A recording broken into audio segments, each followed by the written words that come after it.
देखिए, पहले चीज समझिए, मैं लोकतांत्रिक आदमी नहीं हूँ। अब बहस करने को तैयार नहीं हूँ किसी से। बातों पे अगर आप मुझसे सहमत नहीं हैं तो फिर आप अपने रास्ते जाइए। ये सब बुरे लोग हैं, तुम ही साधु संत हो। बेवकूफ़ी की बात, अपना मजाक उड़वा रहे हो। अरे ये लोग बड़े वो हैं, शातिर लोग हैं, अपना अपना करियर देखते हैं, तो इसीलिए ये सब हरकत की इन्होंने। मुझे कोई इज्जत नहीं है चंद्रचूड़ के लिए, बिल्कुल। He was a careerist also. अब बेला त्रिवेदी के बारे में सब जानते हैं, अब छोड़िए। मैं सिर्फ बीजेपी को नहीं ब्लेम कर रहा हूँ। ना ठीक है, सुनिए मेरी बात। ये शुरुआत करी थी परंपरा इंदिरा गांधी ने। ठीक है, मैं आपको समझाऊं कैसे। क्या ये इंदिरा गांधी के समय पॉसिबल था कि उमर खालिद, गुलिस्तान और इन लोगों की ऐसे जमानत जो है अर्जी लगातार इतने लंबे समय से अभी तक चार्ज फ्रेम में जमानत नहीं मिल रही है? आपको लगता है ये पॉसिबल? देखिए, ये गलत जो हो रहा है, ये मैंने कई बार कहा कि उमर खालिद को बिल्कुल बेल मिलनी चाहिए थी, बल्कि जो उसके खिलाफ आरोप है मुझे मन गढ़ंत लगते हैं। आजकल तो पुलिस कुछ भी फैब्रिकेट कर दे। जो आज भारत है वो अकबर की देन है। जो नींव डाली उसने बाय पॉलिसी ऑफ सुलह कुल। सब रिलीजन और कम्युनिटीज को बराबर इज्जत दो। सिर्फ नरेंद्र मोदी जी नहीं, मैं किसी भी कांग्रेसी से मिलता हूँ कि मुझे कोई इज्जत नहीं है किसी नेता के लिए। जी जान लगा देंगे कि ये परिवर्तन भारत में न हो। भारत एक विकसित देश न बन पाए। बिल्कुल। और कैसे ये रोका जाए? रोकने का तरीका लड़वाओ, हिंदू मुसलमान लड़वाओ, मजहब के नाम पे लड़वाओ, जात के नाम पे लड़वाओ। जबकि देखिए, चाइना में जो लीडर्स हैं उनका फोकस है ऑन इकोनॉमिक डेवलपमेंट। मैंने स्पीच में कहा कि ये जो फ्रंट रो पे बैठे हैं प्रोफेसर्स, कोई हार्वर्ड यूनिवर्सिटी से पीएचडी लिए, कोई येल, कोई लंदन, अभी मैं 2 मिनट में सिद्ध कर दूंगा कि इनके खोपड़े में गोबर भरा। जिसके खोपड़े में जातिवाद भरा है, आप होंगे पीएचडी हार्वर्ड में, इससे इंप्रेस नहीं होता। ऐसा तो हमारे खोपड़े में क्या, तो जहर उगलते हैं मुसलमानों के खिलाफ। मुझे चुप लगाना पड़ता हूँ। क्या मैं अपने सारे परिवार वालों से झगड़ा करूँ? गवर्नर बिल्कुल चमचे होने लगे इंदिरा गांधी के टाइम से। जो सेंटर से आदेश आए उसी को पालन करते थे, वही आज भी हो रहा है। तो क्यों ब्लेम कर रहे हो तुम बीजेपी को? यही कांग्रेस करता है। आपको टोकूंगा 1 सेकंड के लिए। इंदिरा गांधी ने कई को सुपरसीड किया। HR खन्ना को जब वो मीसा फैसला आया तो वो अकेला डिसेंटिंग जज था। इंदिरा गांधी ने अपने चमचे जस्टिस AN रे को बना दिया CJI। तो ये डरते हैं कि भैया मेरी चीफ जस्टिस ही खतरे में ना पड़ जाए। व्हाट अबाउट जब इंदिरा गांधी ने इमरजेंसी लगाई थी, लाखों लोगों को गिरफ्तार करा दिया था नॉनसेंसिकल चार्जेस में, क्योंकि वो विरोधी दल के थे या कोई विरोध में बोल रहे थे। पंडित नेहरू एक ही नेता है जिनकी मैं रिस्पेक्ट करता हूँ। देखो, मैं तो स्वयं नास्तिक हूँ। I don't believe in God और अल्लाह। मैं नहीं मानता। मैं माला पहने हैं गले में आप? अरे ये मेरी बीबी ने पहना दिया, मैं झगड़ा करूँ? मेरी बीबी कहती पहनो, मैंने कहा पहन लिया। वो कहती उतारो, मैं उतार दूंगा। कि ये मेरा सिद्धांत है, इसी पे मैं जिंदा हूँ। हिंदुस्तान में साफगोई से बात करने वालों की संख्या निरंतर कम होती जा रही है। नफरत का दौर है, आप भी देख रहे हैं, हम भी देख रहे हैं। लेकिन नफरत के इस दौर में जो सर्वाधिक दुखद है वो ये है कि न्यायपालिका पर भी सवाल खड़े हो रहे हैं। जिस तरह से जजमेंट आ रहे हैं उस पर सवाल खड़े हो रहे हैं। इस देश के युवा लगातार जेल की काल कोठरी में बंद हैं, मगर कहीं से कोई आवाज नहीं आ रही। इस ढेर सारी शिकायतों के दौर में खुशी इस बात की है कि जस्टिस मार्कंडेय काटजू हम सब के बीच मौजूद, पूरी बुलंदी के साथ अपने तर्क को रखते हुए, अपनी बात को रखते हुए, पूरी मजबूती के साथ। जस्टिस काटजू की एक खासियत और भी है, ढेर सारे लोगों से मिलते हैं। जब कभी मैं सोचता हूं अकेले में कि ऐसा कौन हिंदुस्तानी होगा जिसके पास सर्वाधिक स्मृतियां होंगी, तो मुझे जस्टिस काटजू का चेहरा याद आता है। Delhi high court, Madras high court के चीफ जस्टिस रहे, सुप्रीम कोर्ट में जज रहे, और जो हम सब पत्रकारों के लिए महत्वपूर्ण है कि प्रेस काउंसिल ऑफ इंडिया के चेयरमैन भी रहे। जस्टिस काटजू, आपका स्वागत है। कैसे हैं, खुश हैं कि नहीं? बिल्कुल ठीक है। आज के दौर में खुश कितने हैं? देखिए, मुझे खुशी तो उस दिन होगी जब हमारे भारत के लोगों को अच्छा जीवन मिले, बेहतर जिंदगी मिले, जो आजकल नहीं मिल रही है। अब इसके बारे में थोड़ा सा मैं गहराई में जाना चाहूँगा। देखिए, पहले चीज समझिए, मैं लोकतांत्रिक आदमी नहीं हूँ। मैं बिल्कुल बहस करने को तैयार नहीं हूँ किसी से, क्योंकि अधिकांश लोग मूर्ख होते हैं। मैं मूर्खों के लिए बहस का मेरे बिल्कुल। 3 बातों पे अगर आप मुझसे सहमत नहीं हैं तो फिर आप अपने रास्ते जाइए। मैं फिजूल आपसे पहले बात बताइए, तब सहमत। पहली बात है कि जो हमारा राष्ट्रीय उद्देश्य होना चाहिए वो है कि हमें जो व्यापक भयंकर गरीबी, व्यापक भयंकर बेरोजगारी, बड़ी आसमान छूती कीमतें और बड़ा बाल कुपोषण, बड़ा यानी हर दूसरा बच्चा बिल्कुल कुपोषित है। स्वास्थ्य लाभ अभाव है, गरीबों को कहाँ स्वास्थ्य लाभ मिलता है, अच्छी शिक्षा नहीं मिलती। ये सब बुराइयों को दूर करना, ये हमारा राष्ट्रीय उद्देश्य होना है। अगर इस पे आप सहमत नहीं है तो आप अपने मैं आपको पागल आदमी नहीं, मैं सहमत हूँ, मैं सहमत हूँ इस बात पे। ये बोलिए। आप कहें कि नहीं, गरीबी होनी चाहिए, बेरोजगारी, लोग भूखे मरे हैं, ऐसा बिल्कुल नहीं कहूँगा आप पागल आदमी हैं। आप अपने मैं सहमत, मैं डेमोक्रेटिक आदमी नहीं हूँ बिल्कुल। हाँ, मेरी बात मानो या ना, वरना अपने रास्ते जाओ। ठीक। दूसरा सिद्धांत है कि इन सब बुराइयों से निजात पाने का एक ही तरीका है, वो है कि हम भारत को एक तब्दील कर दें, एक ट्रांसफॉर्म कर दें into a modern industrial giant, जैसा चीन या यूएसए है। इसके किए बगैर हम ये सब बुराइयों से निजात नहीं पा सकेंगे। ठीक है। तीसरा सिद्धांत ये है कि मतलब अब कैसे ये परिवर्तन किया जाए, भारत को एक महान औद्योगिक राष्ट्र कैसे बनाया जाए। वो इस संवैधानिक व्यवस्था के अंतर्गत नहीं हो पाएगा, ये डेमोक्रेटिक मेथड से नहीं हो पाएगा, क्योंकि हमारे यहाँ जो संविधान है उसमें डेमोक्रेसी है, और डेमोक्रेसी का मतलब है, जो भारत में डेमोक्रेसी चलती है कि कास्ट और रिलीजियस वोट बैंक्स, जातिवाद और सांप्रदायिकता पे चलती है। 90% आदमी जब वोट देने जाता है ये नहीं देखता है कि उम्मीदवार अच्छा आदमी है, बुरा है, पढ़ा लिखा, अनपढ़, क्रिमिनल, भेड़ बकरी जैसे जात बिरादरी पे जाके वोट दे देगा। और ये जातिवाद और सांप्रदायिकता ये सामंती शक्तियां हैं, बिल्कुल, और इनके विनाश के बगैर हमारा देश प्रगति नहीं कर सकता। बिल्कुल। मगर लोकतंत्र इनको और मजबूत करता है, क्योंकि इसी पे चलता है। यानी आप समझिए 28 स्टेट्स हैं इंडिया में और 8 यूनियन टेरिटरीज है। कहीं ना कहीं चुनाव या तो होता रहता है या तैयारियां होती रहती है। जैसे आजकल अब बिहार का चुनाव होने जा रहा है, फिर और कहीं अगले साल कई चुनाव होंगे। तो हमेशा India is permanently in an election mode, और इलेक्शन जीतने का तरीका है पोलराइज करो सोसाइटी, यानी नफरत फैलाओ, जाति और मजहब के नाम पे लोगों को विभाजित करो। तो जब यही हमारे नेताओं का उद्देश्य है, सब पार्टी, मैं सिर्फ बीजेपी का नहीं कह रहा हूँ, हर पार्टी जिम्मेदार है वो, क्योंकि सब कास्ट और रिलीजियस वोट बैंक पे चलती है। कैसे देश तरक्की करेगा? चीन में कोई चुनाव नहीं होता है और वो बढ़ते जा रहे हैं बड़ी तेजी से। यानी उनका जो जीडीपी हो गया है चाइना का करीब $30 ट्रिलियन, 30 ट्रिलियन डॉलर, यूएसए का करीब $41 ट्रिलियन है, हमारा है $3.8 ट्रिलियन, यानी हम 8 गुना पीछे हैं चीन से। क्योंकि वो वहाँ के चीन के नेता डेमोक्रेसी में से कुछ नहीं, सीधे इकोनॉमिक डेवलपमेंट। हमारे नेता क्या, अयोध्या में राम मंदिर बना, ये प्राथमिकता है। तो ये डेमोक्रेटिक वैल्यू कहाँ है इसमें? अयोध्या के राम मंदिर इसी पे तो चुनाव होता है, वोट होता है। नहीं तो आप अपने आप को अरे बाबा, मैं कहता हूँ कि जो 90% लोग भेड़ बकरी जैसे हैं, वो इसी पे चलते हैं, उनका खोपड़े में यही गोबर भरा हुआ है।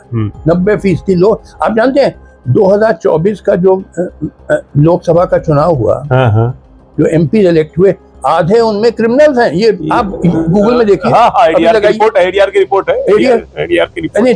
इसका क्या मतलब?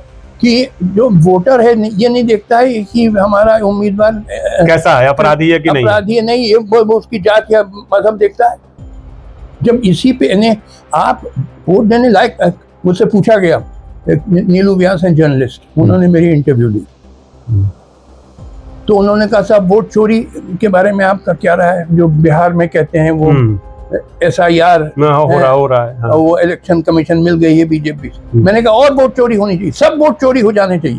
8 करोड़ वोटर हैं बिहार में, किसी को तुम वोट देने लायक नहीं हो, यानी पूरे हिंदुस्तान की वोट चोरी हो जानी चाहिए, पूरे हिंदुस्तानी लोगों को वोट देने का हक नहीं होना चाहिए, क्योंकि तुम लायक नहीं हो, क्योंकि तुम जाके जात बिरादरी पे वोट दोगे। अब वो कहते हैं साहब, मुझसे कहा गया था कि, मैंने कहा देखो, मानो वोटर लिस्ट बिल्कुल सही तैयार हो, बिहार में वोट इलेक्शन होने जा रहा है, मानो कोई रिगिंग ना हो, बिल्कुल अच्छी सही तरीके से वोटर लिस्ट बने, फिर भी जो वोटर जाएगा वोट तो वही जात बिरादरी पे देगा। सही है।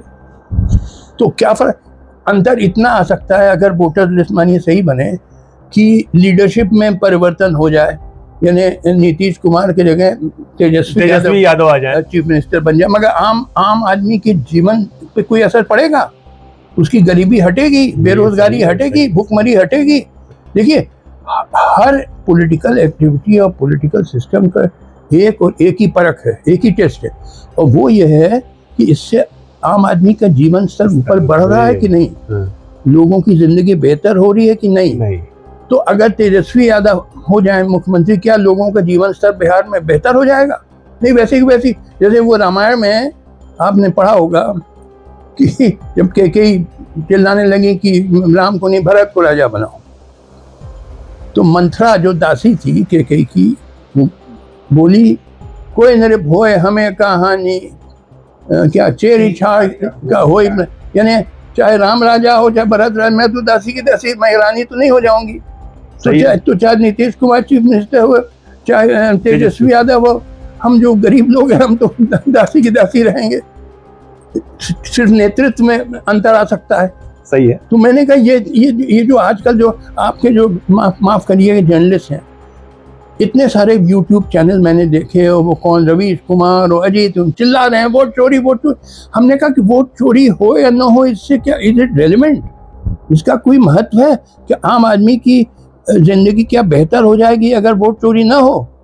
नहीं, वैसे कि वैसे ही रहेगा, चाहे वो नीतीश कुमार चीफ मिनिस्टर हो। सहमत, इससे भी सहमत, पॉइंट 2 से भी। तो अब देखिए, तो कहने का मतलब कि जो हमारा लक्ष्य है कि भारत को एक पिछड़े राष्ट्र से एक महान औद्योगिक राष्ट्र बनाना, जैसे चाइना और अमेरिका हो गया,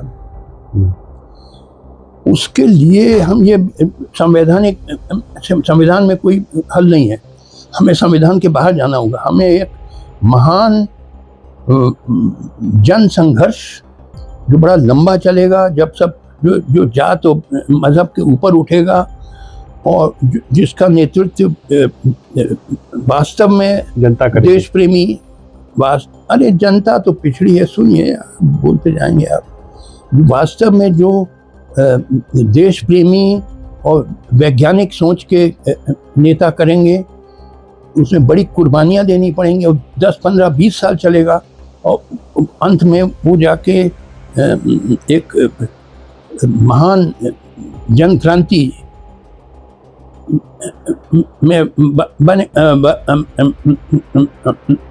में बनेगा, जिसके अंतर्गत बड़ी तेजी से, यानी एक ऐसी राजनीतिक व्यवस्था बनाई जाएगी क्रांति के बाद, जिसके अंतर्गत बड़ा तेजी से औद्योगिकरण होगा और आम जनता का जीवन स्तर ऊपर बढ़ता चलेगा और लोगों को बेहतर जिंदगी मिलेगी। ये 3 मेरे सिद्धांत हैं। अगर आप नहीं मानते हैं तो अपने रास्ते जाइए, मेरे पास फिर टाइम नहीं। नहीं, हम आपकी बात पर्सनल, आप पर्सनल मत लीजिए, मैं आम आदमी की बात कर रहा हूँ। हर चीज पे अड़ंगा, हर चीज पे ऑब्जेक्शन, तुम योग्य नहीं हो। लोग कहते हैं साहब आप ही दुनिया में सही हैं, बाकी दुनिया गलत है। हमने कहा ये कभी कभी होता है। जैसे हम आपको 2-3 उदाहरण दें। एक जमाना था सारी दुनिया कहती थी कि सूरज पृथ्वी के अराउंड जाता है। इसको कहते हैं जियोसेंट्रिक थ्योरी, पूरी दुनिया, बाइबल में लिखा था। एक आदमी था कोपरनिकस, अकेला, उसने सिद्ध किया, उसने लिखा, लेख लिखा, वैज्ञानिक तरीके से सिद्ध किया कि नहीं, पृथ्वी जाती है सूरज के अराउंड, जिसको कहते हैं हेलियोसेंट्रिक थ्योरी। और बड़ी खतरनाक थ्योरी थी उस जमाने में ये कहना, क्योंकि बाइबल के खिलाफ, जो ईसाइयों की किताब है, उसके खिलाफ यूरोप में कहना एक बिल्कुल, यानी एक मृत्यु दंड मिलता था। बिल्कुल, आग में, you were burnt at the stake by the Inquisition. To say anything, saying anything against the Bible was a criminal offense. तो इसने कह तो दिया, फिर उसी से 1543 में कहा, और उसी साल 6 महीने के बाद उसकी देहांत भी हो गया। उसके बाद भी बहुत, यानी वैज्ञानिक जो थे उस जमाने के, पढ़ते बोले बात सही, मगर बोलेंगे तो हमको पकड़ के जला दिया जाएगा। 1543 में उसकी डेथ हुई। उसके 90 साल के बाद 1633 में गैलीलियो, जो बहुत बड़ा साइंटिस्ट था इटली का, उसने कहा कि कोपरनिकस की बात सही है। तो साहब गैलीलियो को पकड़ के उसको जलाने जा रहे थे। वो तो बाद में उसने कहा नहीं साहब, मुझसे गलती हो गई, कोपरनिकस ठीक नहीं है, वो तब जान बची उसकी। कहने का मतलब बड़े लंबे दौर तक वो बात, सच्ची बात कहना खतरनाक था, मगर आज दुनिया मानती है। मेरे कहने का मतलब ये ना कहिए कि मार्कंडे काजू अकेला एक बात कह रहा हो, सारी दुनिया उल्टी बात कह रही है, तो मार्कंडे काजू गलत है, ये ना कहिए। अक्सर होता है। अच्छा, न्यूटन थे ग्रेट साइंटिस्ट, आई थिंक। बिल्कुल, उन्होंने जो सारी साइंटिफिक थ्योरी, अकेला आदमी था। तो या ये कौन है जिसने थ्योरी ऑफ आइंस्टाइन। तो लिहाजा अक्सर होता है एक आदमी सही है, बाकी दुनिया गलत है। बिल्कुल, ये आप मुझसे डिस्कस करिए कि मेरी बात सही है कि गलत है। हाँ, मैं अभी की बात, मैं इसी पे आ रहा हूँ। आपने 3 तर्क दिए। मैं आपको चूंकि लगातार पढ़ता रहा हूं, पिछले 2 दशकों से देख रहा हूं आपको। 3 तर्क दिए। पहला कहा आपने कि हिंदुस्तान में 90% बेवकूफ है। ये पहले मैंने कहा, बहुत पहले कहा था। हमारा मुख्य दुश्मन है गरीबी। मैं एक चीज जोड़ रहा हूं इसमें। हाँ, क्या यह फीसद बढ़ा है? आज के दौर को आपको देख के लगता है ना, बहुत अधिकांश लोगों की समझ नहीं। आप सोचिए कि जो वोट देने जाते उनको देखना चाहिए उम्मीदवार अच्छा आदमी है, बुरा है, सही है, तुम्हारे भले के लिए काम करेगा कि नहीं करेगा, ये देखते नहीं। तुम उसकी जात और मजहब देखते हो। इससे क्या सिद्ध होता है? 90%, मैं 100% नहीं कहता, इससे क्या सिद्ध हो? इसके मतलब 90% के खोपड़े में गोबर भरा हुआ है। हाँ। अरे आपको एक उदाहरण दूं, एक बड़े मजेदार उदाहरण दीजिए ना। मुझे एक बार बुलाया गया देहरादून यूनिवर्सिटी में, कोई कॉन्स्टिट्यूशन है किसी सब्जेक्ट पे बोलने। तो बहुत बड़ा हॉल था देहरादून में, 300-400 कुर्सियाँ थी, खचाखच भरा था, और सब सीट 300-400 भरी थी, 100-150 लोग खड़े भी थे। मैं भी एक क्राउड पुलर हूँ, जैसे अमिताभ बच्चन है। बिल्कुल, अनाउंस कर दिया जाए तो उनके जस्टिस कार्ड जो आ रहे हैं तो फिर इकट्ठा हो जाएगी। तो उस हॉल में फ्रंट रो पे बैठे थे सारे प्रोफेसर देहरादून यूनिवर्सिटी के। कोई पीएचडी हार्वर्ड अमेरिका से, कोई पीएचडी येल, कोई लंदन स्कूल ऑफ इकोनॉमिक्स से पीएचडी, और बढ़िया सूट टाई पहने, और लेडी प्रोफेसर रंगीन साड़ियाँ पहने फ्रंट रो में। उसके पीछे एसोसिएट और असिस्टेंट प्रोफेसर बैठे थे, पीछे सारे स्टूडेंट लड़के लड़कियाँ।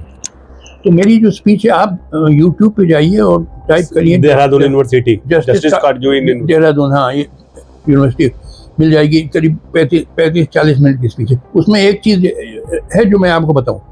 मैंने स्पीच में कहा कि ये जो फ्रंट रो पे बैठे हैं प्रोफेसर्स, कोई हार्वर्ड यूनिवर्सिटी से पीएचडी लिए, कोई येल, कोई लंदन, अभी मैं 2 मिनट में सिद्ध कर दूंगा कि इनके खोपड़े में गोबर भरा।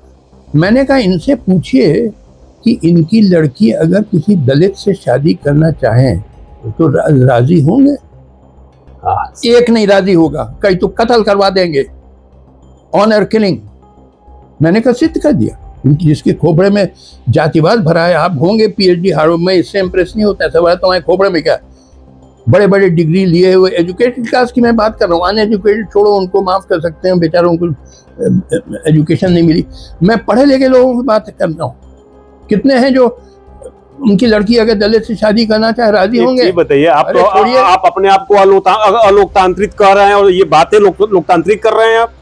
अरे भाई आप देखिए, आप कह रहे हैं कि मैं अलोकतांत्रिक हूँ और सारी बातें घोर डेमोक्रेटिक बातें आप कर रहे हैं। चलिए उस एंगल से ठीक है। यहाँ एक बार मैं चीफ जस्टिस मद्रास होकर जी जी हाँ हाँ हो गए थे। तो एक वहाँ के जज थे, हाई कोर्ट जज दलित थे, उनकी वाइफ अपर कास्ट ब्राह्मण थी, लव मैरिज हुई थी 25-30 साल तक। तो आए थे कर्टसी कॉल पे शाम को कोर्ट आवर्स के बाद मेरे घर आप मुझसे मिलने। तो उनकी वाइफ ने मेरी वाइफ को बताया कि हमारी जब शादी हुई थी 25 साल पहले, लव मैरिज, तो उसी दिन मेरे रिश्तेदारों ने मेरा क्रियाकर्म कर दिया और तब से कोई संपर्क नहीं रखा हमसे। ये आपका मुल्क है, जाहिलों का मुल्क है। आप दलितों को नीच मानते हैं, अपने ही मुल्क के एक तबके को आप नीच मानते हैं, तो आपके बारे में क्या कहा जाए? आप कहते हैं गौ माता है, गौ माता। मैंने कहा कैसे कोई जानवर किसी इंसान की माता हो सकती है? तुम्हारे खोपड़े में भेजा है कि गोबर भरा हुआ है? बोले कि गौ माता है क्योंकि वो दूध देती है पीने को। मैंने कहा दूध तो लोग बकरी का भी पीते हैं, कोई भैंस का भी पीते हैं, कोई ऊँट का पीते हैं, कोई तिब्बत में याक, तो वो सब देवी देवता है। पागलों जैसे बात करते हो, गौ माता गौ माता। तो बोले कि मैंने कहा दुनिया बीफ खाती है, 90% सारा नॉर्थ अमेरिका साउथ अमेरिका खाता है, यूरोप खाते हैं, अफ्रीका खाता है, चाइना, रशिया, ऑस्ट्रेलिया, जापान, ये टर्की, अफगानिस्तान, पाकिस्तान, सब। तो ये सब बुरे लोग हैं, तुम ही साधु संत हो। बेवकूफ़ी की बात, अपना मजाक उड़वा रहे हो। बोले कि हमारे हिंदू संस्कृति में है गाय की पूजा करना। मैंने कहा देखो तुम्हारे हिंदू संस्कृति में ये भी तो है कि दलित को नीच मानना, जात व्यवस्था भी तो है। सही है, मनुवाद। तो क्या यानी तुम्हारे संस्कृति की जो अच्छी चीजें जरूर उसको आगे बढ़ाओ, मगर कई चीज बुरी हैं उनको नकारो, उनको नकारने की जरूरत है। ये नहीं कि पूरा का पूरा क्योंकि संस्कृति में है हिंदू तो हम इसको लेके चलेंगे। जस्टिस करजू, आपने कुछ साल पहले कहा था, मुझे याद आ गया अभी, कि 20% हिंदू 20% मुस्लिम जो है वो नफरती है, कम्युनल है। ये आपको नहीं, आज के दौर में नहीं लगता कि ये कम्युनल जो है हिंदू फोर्स से ज्यादा है? देखिए हकीकत क्या है, हकीकत बताइए। आज हाल ये है जो इतनी नफरत फैलाई गई है कि अधिकांश हिंदू भी कम्युनल हैं, अधिकांश मुस्लिम भी कम्युनल हैं। मैं बताता हूँ कि मैं अपने परिवार वालों के साथ जब बैठता हूँ और उनको मालूम है कोई मुसलमान नहीं है उपस्थित, तो जहर उगलते हैं मुसलमानों के खिलाफ। मुझे चुप लगाना पड़ता हूँ। क्या मैं अपने सारे परिवार वालों से झगड़ा करूँ? ईमानदार कोई मुसलमानों की लिंचिंग हो जाती है, ज्यादातर हिंदुओं की जू नहीं रेंगती है। सही। और कई तो कहते हैं अच्छा हुआ एक टेररिस्ट मारा गया। ये हकीकत है कि कम्युनिज्म भाई अब फैलाया गया, मगर देखिए यहाँ ये देश में इतनी डाइवर्सिटी, इतनी विभिन्नता है कि आपको इसको चलाने के लिए सबको साथ लेके चलना पड़ेगा। जो महान बादशाह अकबर, अभी मैं गया था इबादत खाना फतेहपुर गए थे आप, हाँ, जहाँ इबादत खाना में सब मजहब के स्कॉलर्स आते थे, डिस्कस करते थे। तो उनकी नीति थी सुलह एक कुल, यानी equal respect to all religions and communities. उसी पे ये मुल्क चल सकता है। आप कॉन्स्टिट्यूशन में तो लिख दिए हैं कि भारत सेकुलर कंट्री है, मगर कॉन्स्टिट्यूशन तो एक कागज़ का टुकड़ा है, कुछ भी लिख दो। उसमें लिख दो भारत बड़ा खुशहाल देश है तो हो जाएगा। उसमें लिख दो कि हिंदुस्तान में दूध और शहद की नदियाँ बहती हैं तो बहने लगेंगी। अरे सवाल है इम्प्लीमेंट क्या, ग्राउंड रियलिटी क्या है? ग्राउंड अब इधर कोशिश की जा रही कि इसको हिंदू राष्ट्र बना दो। देखिए आप हिंदू राष्ट्र बनाने के चक्कर में पड़ेंगे। सोचिए ये नॉर्थ ईस्ट स्टेट जो है, नागालैंड, मिजोरम, ये 95% क्रिश्चियन ईसाई लोग, तो ये कह देंगे हम छोड़ रहे हैं हिंदुस्तान क्योंकि अब हम नीच माने जाएंगे। ये हिंदू राष्ट्र है तो हम तो ईसाई हैं तो हम नीच हैं, तो लिहाजा हमारी भी इज्जत है, हम नहीं ऐसे देश में रहेंगे जहाँ हमको बराबर नहीं माना जाता, तो वो अलग हो जाए, हिंदुस्तान छोड़ देंगे। कश्मीर में 95% मुस्लिम, वो छोड़ देंगे। लद्दाख में भी बौद्ध हैं, बहुत बड़ी संख्या। सिख लोग, वो क्या खालिस्तान टूट जाए और पार्टीशन होंगे। आपको सब कुछ साथ लेना लेके चलना होगा। तो ये जो प्रवृत्ति इधर, अब आप समझ जानते एक चीज हैं। बताएं जस्टिस करजू कि मैं देख रहा हूँ हाल के वर्षों में जो आप जैसे लोग हैं, जैसे अभी कल की घटना है, सोनम वांगचुक को गिरफ्तार कर लिया, उस पर एनएसए लगा दिया।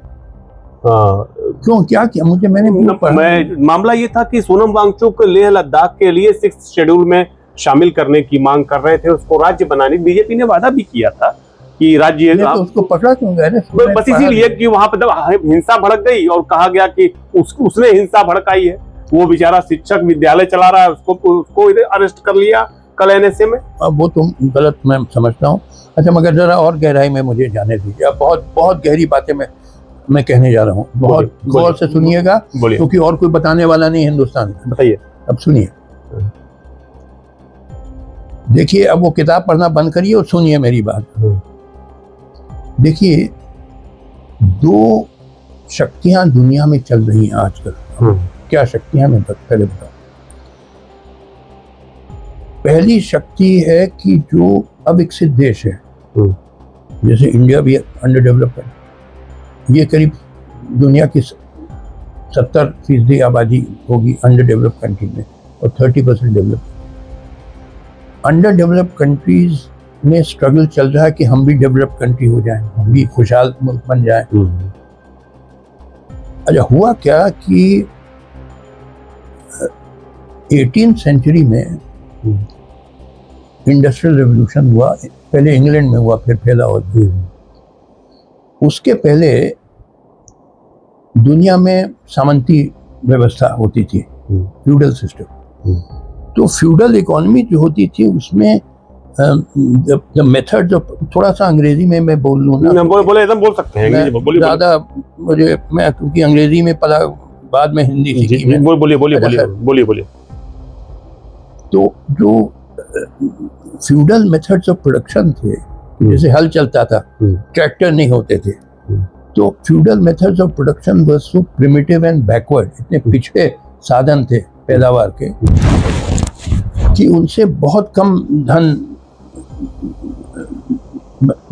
बना जा सकती है। Very little wealth could be generated by those backward methods of production. तो इसलिए थोड़े से ही लोग रईस हो सकते थे, जैसे राजा और ये एरिस्टोक्रेट, जमींदार वगैरह। बाकी 90% जनता को गरीब रहना पड़ता था, क्योंकि जब इतना कम धन पैदा हो रहा है तो थोड़े से लोग खा सकेंगे। ये परिस्थिति बिल्कुल बदल गई जब से इंडस्ट्रियल रेवोल्यूशन हुआ, जो शुरू हुआ first half of 18th century में इंग्लैंड में, और बाद में फैल गया फ्रांस, जर्मनी, यूएसए वगैरह। अब modern industry is so powerful and so big, इतनी शक्तिशाली है कि इतना वेल्थ जनरेट हो सकता है कि अब दुनिया में किसी आदमी को गरीब रहने की आवश्यकता नहीं है। Nobody in the world need be poor, हर इंसान को अच्छा जीवन मिल सकता है। ये परिस्थिति पैदा हो गई, मगर परिस्थिति पैदा होना और वास्तविकता होना में अंतर है। परिस्थिति तो पैदा हुए 300 साल हो गए जी, मगर अभी भी 70% लोग जो अंडर डेवलप्ड कंट्रीज में बहुत गरीब हैं। क्यों? ऐसा नहीं होना। 300 साल में तो पूरी दुनिया में सब खुशहाल हो जाने चाहिए, everybody should be enjoying high standard of living, मगर 70% लोगों की बड़ी बदतर जिंदगी है। क्यों? ये मैं आपको जरा समझाऊं इसका रहस्य। देखिए, ऐसा है कि ये जो डेवलप्ड कंट्रीज हैं, जैसे नॉर्थ अमेरिका है, यूरोप है, जापान, ऑस्ट्रेलिया वगैरह, इनमें एक सिद्धांत है जो बड़ा गुप्त रखते हैं। They keep it very secret, बताएंगे नहीं, कभी बोलेंगे नहीं, मगर बड़ा स्ट्रॉन्ग प्रिंसिपल है कि अविकसित देशों को विकसित देश किसी हालत में नहीं होने देना है। क्यों? अब वजह समझिए। इसका वजह यह है कि देखिए थोड़ा सा मैं इकोनॉमिक्स में मुझे जाना पड़ेगा, बताइए, क्योंकि आप पॉलिटिक्स नहीं समझ पाएंगे जब तक थोड़ा इकोनॉमिक्स नहीं समझेंगे। बताइए। देखिए, cost of labour is a big proportion of the total cost of production। Factory में जो मजदूरों को वेतन दिया जाता है वो पूरे पैदावार के जो कॉस्ट होता है उसका एक भारी अंश होता है। Cost of labour is a big chunk of the total cost of production. और अगर कॉस्ट ऑफ लेबर कम होगा तो कॉस्ट ऑफ प्रोडक्शन भी कम होगा, और कॉस्ट ऑफ प्रोडक्शन भी कम होगा, तो आप सस्ते में माल बेच सकते हैं as compared to industry which है एक्सपेंसिव लेबर। अब देखिए कंपटीशन है मार्केट में, एक बिजनेसमैन एलिमिनेट करता है दूसरे बिजनेसमैन को तलवार और बंदूक को बम से नहीं, बट बाय अंडर सेलिंग, यानी selling at a cheaper price. जैसे सपोजिंग आपके पास एक दुकान है जिसमें आप डबल रोटी बेचते हैं 50 रुपए की, और बगल में मेरी दुकान है, मैं वही क्वालिटी और साइज डबल रोटी बेचता हूँ 40 रुपए में। तो क्या होगा, धीरे धीरे आपके कस्टमर्स आपको छोड़ के मेरे कस्टमर्स हो जाएंगे और मैं आपको एलिमिनेट कर दूंगा बाय अंडर सेलिंग। समझ गए? अच्छा, यही नेशनल और इंटरनेशनल लेवल में होता है। उदाहरण के लिए लीजिए, चाइना में एक रेवोल्यूशन हुआ 1949 में। 1949 के पहले China was a very backward country, यानी 90% पिक्चर बिल्कुल चिथड़ों में रहते थे, गरीब किसान चरम थी, गरीब किसान बहुत हॉरेबल कंडीशन में रहते थे। मगर 1949 में जो क्रांति हुई, उसके बाद जो नेता पावर में आए चाइना में, उन्होंने रैपिडली इंडस्ट्रियलाइज किया चाइना, अभी भी हो रहा है। तो अब with the massive industrial base जो चाइनीज नेताओं ने सेटअप किया चाइना में, coupled with the cheap labor available in China, enables the Chinese to undersell the whole world. जैसे मैं अमेरिका अक्सर जाता हूँ, मेरे बच्चे हैं वहाँ जो सुपर मार्केट्स हैं अमेरिका में, they are packed with Chinese goods, क्योंकि चाइनीज वही माल बेचते हैं जो अमेरिकन मैन्युफैक्चरर बेच सकता है, मगर आधे दाम पे, क्योंकि उसका लेबर चीप है, सस्ता है। आप समझ रहे हैं, कॉस्ट ऑफ लेबर सही है, कम है, और American labour is very expensive. अगर इंडिया भी एक मॉडर्न इंडस्ट्रियल जायंट बन जाए, जिसका पूरा पोटेंशियल है हमारे पास, उनका महंगा माल कौन खरीदेगा? हम जब 1/3 दाम पे वही हाई क्वालिटी माल पैदा कर देंगे, क्योंकि हमारा लेबर चीप है, तो उनकी इंडस्ट्रीज कोलैप्स कर जाएंगे, क्योंकि वो उनका लेबर बहुत एक्सपेंसिव है, इसलिए माल बहुत एक्सपेंसिव है। तो अमेरिका और यूरोप की इंडस्ट्रीज कोलैप्स कर जाएंगी और लाखों करोड़ लोग बेरोजगार हो जाएंगे। तो क्या ऐसा वो होने देंगे? नहीं, जी जान लगा देंगे कि ये परिवर्तन भारत में न हो। भारत एक विकसित देश न बन पाए। बिल्कुल, और कैसे ये रोका जाए? रोकने का तरीका, लड़वाओ, हिंदू मुसलमान लड़वाओ, मजहब के नाम पे लड़वाओ, जात के नाम पे लड़वाओ। आज पूरा जो खेल चल रहा है, अब आपको समझ में आना चाहिए कि जो इधर मुसलमानों के खिलाफ नफरत फैलाई जाए, ये सब इसके पीछे डेवलप कंट्रीज का हाथ है, डीप स्टेट का हाथ है, आप मानते हैं? अरे भाई, अब आपको मैं समझाने की कोशिश कर रहा हूँ, आप समझा रहे हैं, मैं समझ रहा हूँ, समझिए ना, पूरी किसको फायदा मिल। देखिए, मैंने आपको बताया ना कि दो बड़ी भारी शक्तियां चल रही। एक तो जो अंडर डेवलप्ड कंट्रीज का स्ट्रगल फॉर बिकमिंग डेवलप्ड, ताकि हम लोग को, हमारे लोगों को भी अच्छी जिंदगी मिले। वो तभी मिलेगी अगर हमारा मुल्क भी बड़ा डेवलप विकसित हो जाए। मगर ये जो विकसित देश है, पूरा जी जान लगा देंगे कि ये अविकसित देश विकसित ना हो पाए, क्योंकि अगर ये हो गए तो इनके पास सस्ता श्रम है ना, चीप लेबर है अंडर डेवलप्ड कंट्रीज में। तो with cheap labour coupled with a massive industry, हम माल वही प्रोड्यूस करेंगे जो अमेरिका और यूरोप प्रोड्यूस करता है, मगर एक तिहाई दाम पे। तो उनका माल कौन खरीदेगा? सही है। तो उनकी फैक्ट्रीज बंद हो जाएंगी और लाखों करोड़ लोग बेरोजगार हो जाएंगे। तो ऐसा रोकने के लिए क्या करते हैं, अपने लोकल एजेंट्स के थ्रू लड़वाते हैं। हिंदू मुसलमान लड़े, कास्ट बेसिस पर लड़े, ये सब सारे जो आपके पॉलिटिकल नेता हैं हिंदुस्तान के, मैं सिर्फ बीजेपी को नहीं ब्लेम कर रहा हूँ, सब एक तरीके से एजेंट्स हैं फॉरेन पावर्स के, क्योंकि सब चलते हैं, पूरी पॉलिटिक्स यहाँ की चलती है कास्ट और रिलीजियस वोट बैंक्स पे, यानी कि लड़वाओ, पोलराइज करो सोसाइटी, या मजहब के नाम पे या जात के नाम पे। तो लिहाजा पहली चीज आप ये समझिए। और देखिए, एक चीज आपको और बताना है, India is the most developed of the under developed countries. जो अविकसित देश हैं, 70% मुल्क की, दुनिया की आबादी अविकसित देशों की है। अविकसित देशों में भी सबसे विकसित देश भारत है।